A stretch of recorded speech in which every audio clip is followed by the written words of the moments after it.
جیسا کہ پچھلی ایپیسوڈ میں آپ نے دیکھا کہ عثمان صاحب نے تلوار ہوا میں بلند کر لی تھی کہ عین اس وقت علاؤدین پہنچ گیا تھا اور اس نے کہا تھا رک جائیں، بہندر صاحب بے گناہ ہیں۔ اس ایپیسوڈ کے آغاز میں قاضی صاحب کہتے ہیں کیا ثبوت ہے علاؤدین صاحب؟ تو علاؤدین سپاہیوں کو آواز دے کر اس لاش کو سب کے سامنے رکھوا دیتا ہے اور پھر اس کی گردن کے پیچھے موجود نشان سب کو دکھانے لگتا ہے۔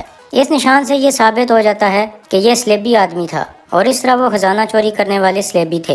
پھر علاؤدین کہتا ہے ظاہر ہے کہ یہ ایک چال تھی، ان کا مقصد صرف خزانہ چوری کرنا نہیں بلکہ ہمیں ایک دوسرے کے خلاف لڑانا تھا۔ اتنے میں فیصل الپ یعنی وصولیس کہتا ہے اس کا مطلب انہوں نے میرے لیے بھی جال بچھایا حضور، مجھے زندہ چھوڑ دیا تاکہ میں آپ کو صورتحال بتا سکوں۔ پھر علاؤدین کہتا ہے جس تلوار اور تیر نے برہان صاحب کو زخمی کیا وہ سلیبیوں کی تھی اور سونا بھی انہوں نے چوری کیا۔ اس کے بعد قاضی صاحب کہتے ہیں علاؤدین صاحب کے لائے گئے شواہد سے ثابت ہوتا ہے کہ بہندر صاحب بے گناہ ہیں۔ اس طرح بہندر کی بے گناہی ثابت ہو جاتی ہے۔ پھر عثمان صاحب آگے آ کر اس کے ہاتھ کی رسی کاٹ ڈالتے ہیں۔ یعقوب سردار کہتا ہے چونکہ انصاف نے اپنا راستہ تلاش کر لیا ہے تو ہمیں اجازت دیں عثمان صاحب، اور اپنے کام اپنے انصاف کی طرح درست کریں۔ عثمان صاحب کہتے ہیں سفر آسان ہو۔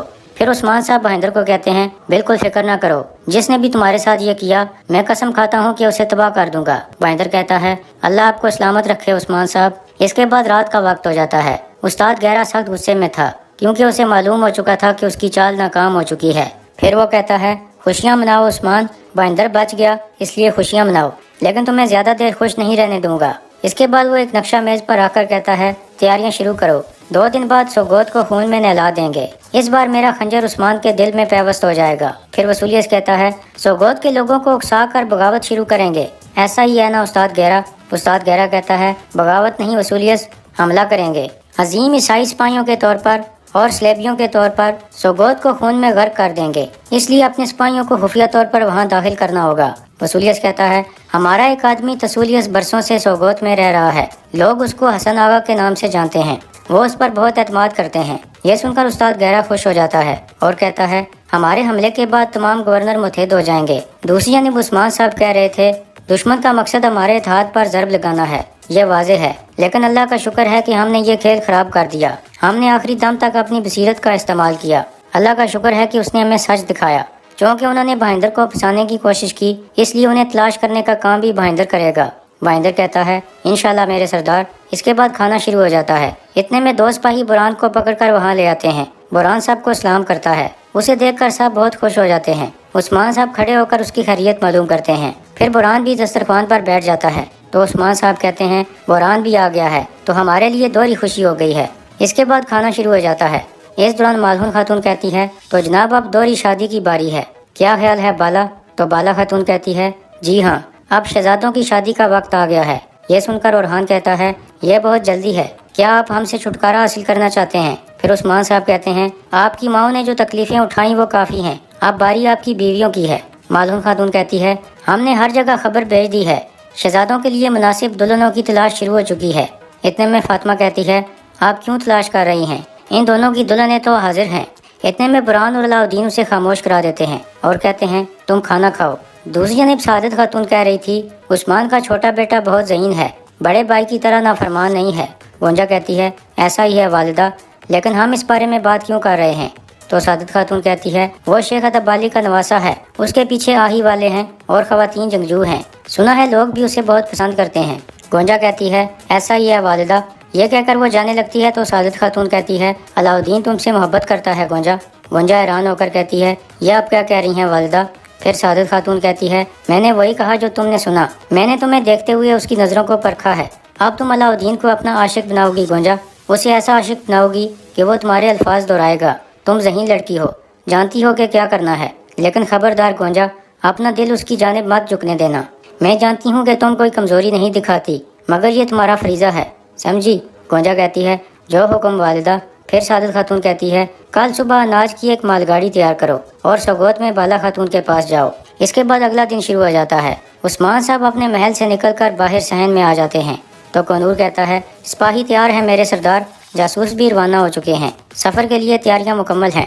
عثمان صاحب کہتے ہیں بہت اچھے۔ پھر مالہون خاتون کہتی ہے آپ کا راستہ اور قسمت کشادہ ہو، انشاءاللہ آپ ہمارے لیے خوشی کی خبر لائیں گے۔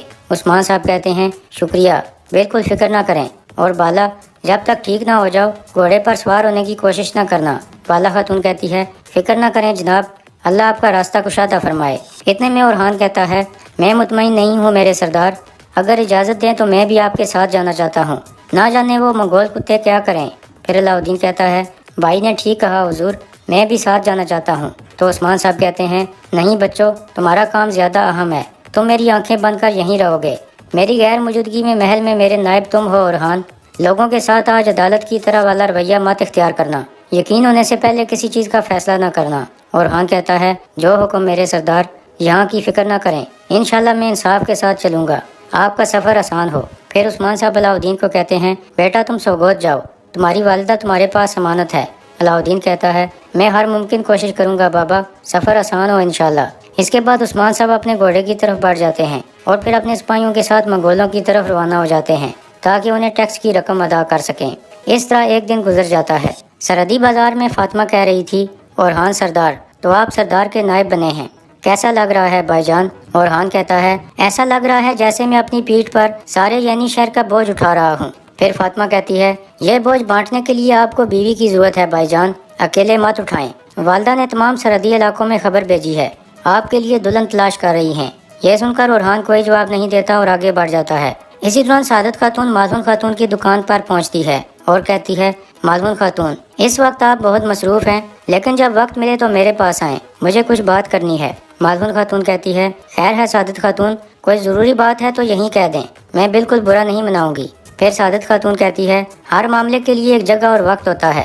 اس کے بعد سعادت خاتون کے سپاہی وہ پرانی قالینیں نیچے پھینکنے لگتے ہیں اور سعادت خاتون کہتی ہے آپ ان قالینوں کو بننے والی خواتین کو سزا دیں گی، مجھے اپنی سرزمین پر ایسی گستاخی قبول نہیں۔ یہ سن کر معزون خاتون کہتی ہے قالین جلدی جلدی اکٹھے کرنے والے آپ کے سپاہی تھے، غلطی ان کی ہے اور ہم نے ان قالینوں کی ادائیگی بھی کر دی تھی۔ پھر سعادت خاتون کہتی ہے اب معاملہ کوئی اور ہے، جرکتائی صاحب انہیں ہمارے نئے تاجر سے متعارف کرائیں۔ اسی دوران اورحان بھی بازار میں موجود تھا۔ پھر جرکتائی بلند آواز میں کہتا ہے آپ میری بات غور سے سنیں، بازار کے نئے تاجر سے ملیں، اولوفیرا خاتون۔ یہ سن کر اورحان چونک جاتا ہے اور مڑ کر دیکھتا ہے تو اولوفیرا مرکزی خیمے سے باہر آ رہی تھی۔ سعادت خاتون مسکرا رہی تھی جبکہ معزون خاتون حیران پریشان تھی۔ اس طرح اولوفیرا مرکزی خیمے سے باہر آ جاتی ہے، مہمت بھی اس کے ساتھ تھا۔ یہ دیکھ کر اورحان کافی پریشان ہو جاتا ہے جبکہ فاطمہ بھی پریشان تھی۔ پھر مہمت اور اولوفیرا چلتے ہوئے آگے بڑھنے لگتے ہیں۔ مہمت کہہ رہا تھا نئی دکان مبارک ہو اولوفیرا خاتون۔ اس طرح وہ چلتے چلتے معزون خاتون والی دکان کے قریب آ جاتے ہیں۔ دوسری طرف عثمان صاحب کا قافلہ منگولوں کی طرف روانہ تھا۔ اس کے بعد سوگوت کا منظر سامنے آتا ہے۔ دو مال گاڑیاں سوگوت کے مرکزی دروازے سے اندر داخل ہوتی ہیں جن کو وصولی اس کا آدمی لا رہا تھا، لیکن سوگوت کے لوگ اسے حسن آغا کے نام سے جانتے تھے۔